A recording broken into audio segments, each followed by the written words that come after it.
estamos en comunicación telefónica con el doctor Eduardo Bartesat, constitucionalista y abogado, a quien ya saludamos. Emiliano Villazón lo saluda. Eduardo, ¿cómo le va? Buenas tardes.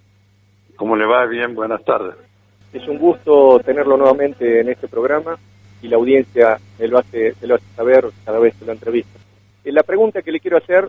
es, el DNU 241 que dictó el gobierno de Alberto Fernández,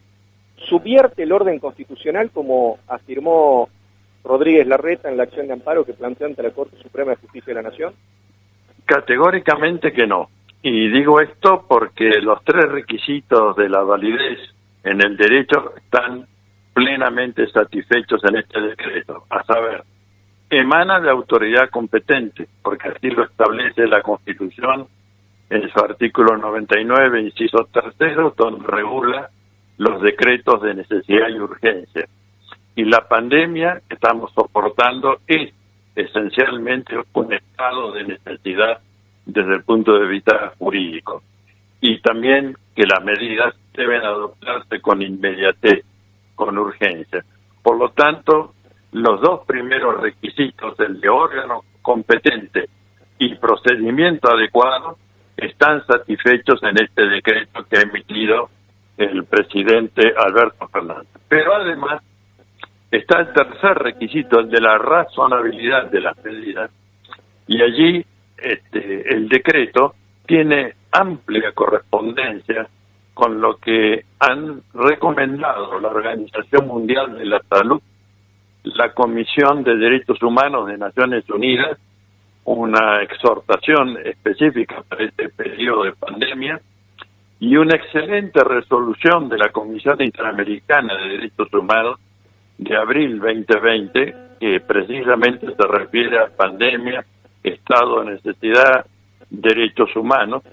y donde señala en el primer párrafo que la preocupación central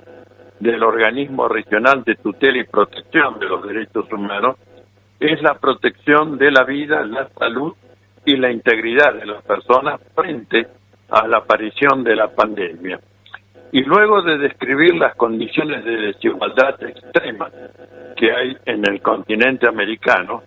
da 80 recomendaciones sobre las medidas excepcionales que por tiempo limitado deben adoptar los gobiernos para buscar de conjurar la pandemia, señalando entre ellos la forma en que habrá de distribuirse los medicamentos y las posibles vacunas. A esa fecha estaba ya en marcha la fabricación de vacunas, pero todavía no había sido aprobadas las mismas por los organismos tanto internacional como nacional para proceder a la vacunación. Bueno, estamos en medio de esta lucha con escasez de vacunas y con escasez de medicamentos de probada eficacia para combatir el virus de la COVID-19 en sus distintas variantes, porque sabemos que es un virus mutante, lo que hace más compleja y difícil la situación. Como han crecido enormemente el número de casos de infectados y desgraciadamente de muerte de personas, nuestros compatriotas, entonces el gobierno implementa un plan extraordinario por 15 días para ver si puede frenar este incremento de la pandemia y posibilitar que el sistema sanitario argentino esté en condiciones de capacidad operativa, tanto en lo que hace a las instalaciones e insumos, como al personal médico y al paramédico que están agotados por la intensidad de la tarea que vienen cumpliendo, para que pueda afrontar sin situación de riesgo para la persona, para que no se dé esa situación penosa en que tengan que optar a quién le dan el tubo de oxígeno que queda libre. Esto es fundamental para poder contener la pandemia y brindarle en igualdad de condiciones a todos los argentinos el servicio médico correspondiente e idóneo. Bueno, si todo esto está avalado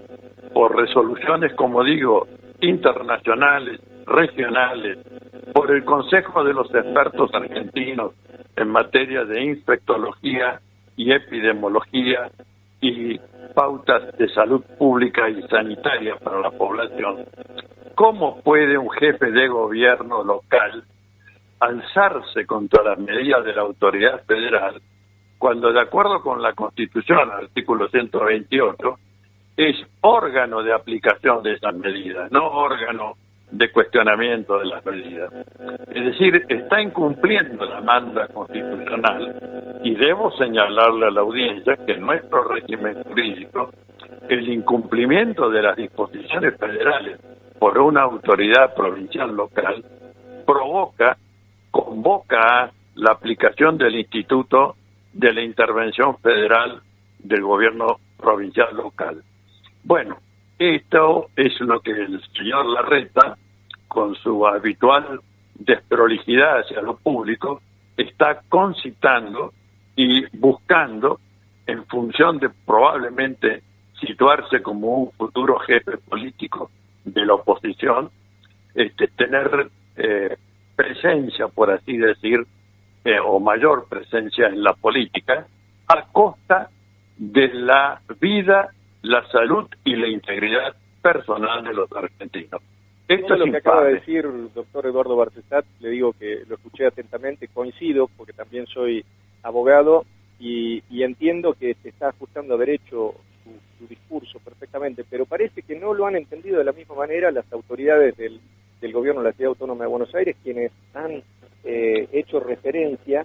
a que la Ciudad Autónoma de Buenos Aires tiene una jerarquía jurídica, podríamos decir así, similar a la de las provincias, y que goza de autonomía de la misma manera que gozan las provincias, pero han omitido las autoridades de la Ciudad Autónoma de Buenos Aires considerar que estamos evidentemente ante un estado de emergencia, mediante el cual constitucionalmente el Estado federal está habilitado para disponer medidas que sean en consecuencia de la pandemia, y que en ese caso se puedan llegar a restringir no solamente las libertades tales como la libertad de locomoción y la libertad de reunión, de la cual gozamos todos los ciudadanos, sino también medidas dentro de esta emergencia, tales como el tema de la salud y el tema de la educación. ¿Es así, doctor? ¿Estamos ante un estado de emergencia? Yo me permito recordarle a la audiencia que la Universidad de Buenos Aires, como tal, y en todas sus dependencias, ha establecido la enseñanza virtual para lo que va del ciclo lectivo 2021. Y hoy día ha ratificado que la misma instrucción rige para los colegios que dependen de la Universidad de Buenos Aires. Al tiempo que esto se dispuso, nada dijo el gobierno de la ciudad, no cuestionó, no impugnó, no hizo ninguna aparición televisiva para desechar esa resolución del órgano directivo de la Universidad de Buenos Aires, pero ahora se presenta en la escena, y digo en la escena porque esto es teatral, para decir que él va a hacer todo lo posible para que haya presencialidad en la enseñanza escolar, porque no se le puede privar a los niños de la enseñanza. Primero, que la enseñanza se imparte en buena medida de forma virtual, y de otro lado, que teniendo que cotejar entre el disvalor de la pérdida de la vida, la salud, de la integridad personal con la pérdida de calidad educativa, bueno, creo que no podemos vacilar en que debe darse prioridad a esa vida, a esa salud y a esa integridad personal, no solo de los niños, que es lo más importante, sino también de los profesores, de los maestros, del personal auxiliar de la enseñanza y de las familias de los chicos que pueden recibir vía ellos contagios. Bueno, todo esto ha sido tirado por la borda en función de esta teatralidad escenográfica a que nos tiene ya un poco habituados el jefe de gobierno de esta ciudad, que no vacila en privatizar todos los espacios públicos, que no ha vacilado tampoco en empobrecer tanto el presupuesto educativo como el presupuesto sanitario de la ciudad de Buenos Aires, pero ahora quiere presentarse como el campeón del Olimpo griego en materia de tutela de la enseñanza de los chicos. Bueno, la resolución que tomó la Cámara Contencioso Administrativo de la Justicia Local ya murió porque la Corte ha dicho el tema es de mi competencia. Ya le puso un freno y elegantemente pateó al tacho de la basura la resolución de esta Sala 4 de la Cámara, cuyos integrantes, al igual que el jefe de gobierno de la ciudad,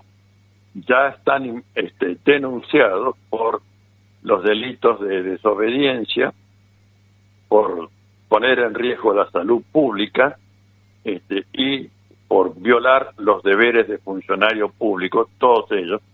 Y en el caso de los jueces se le agrega la figura del prevaricato, de fallar contra derecho, a conciencia de que se está fallando contra derecho. Ahora bien, en este amparo que ha promovido el gobierno de la ciudad, se le va a dar un traslado por 5 días al gobierno para que exponga los fundamentos que ha tenido en cuenta, que por supuesto son de público conocimiento, la Corte ni necesitaría recabarlos, pero para cumplir con la formalidad 5 días, como son 5 días hábiles, ya prácticamente cuando el gobierno conteste, la cuestión va a devenir abstracta porque habrá transcurrido el plazo de vigencia de este decreto de necesidad y urgencia, que podrá ser ampliado o no en función de cómo se sigue comportando la cifra de contagios y muertes. Así que eso no lo podemos predecir, ni el gobierno ni nosotros, ya se verá. Pero le ha quitado evidentemente a la resolución de la Cámara toda operatividad y virtualidad jurídica. Lo único que queda ahora es la responsabilidad penal del connivio que fraguó esta presentación indebida ante un órgano manifiestamente incompetente, ¿no? Bueno, esta es la situación. Creo que en pocos días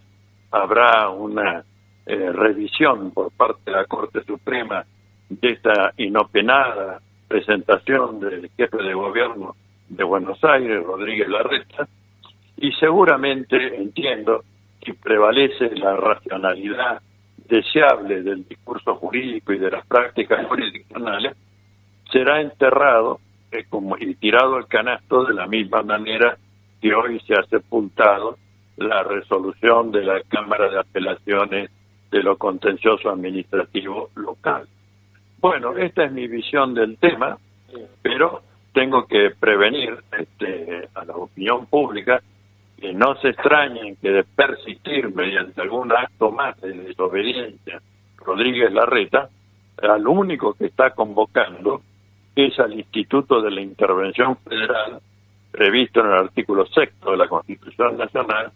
y que establece claramente que cuando se afecta el sistema federal de gobierno, esta es una hipótesis de habilitación del remedio extraordinario de la intervención, que nadie desea y nadie propicia, pero es lo que establece la Constitución para cuando se dan estos desbordes de caudillos locales que manejan su competencia como si fuera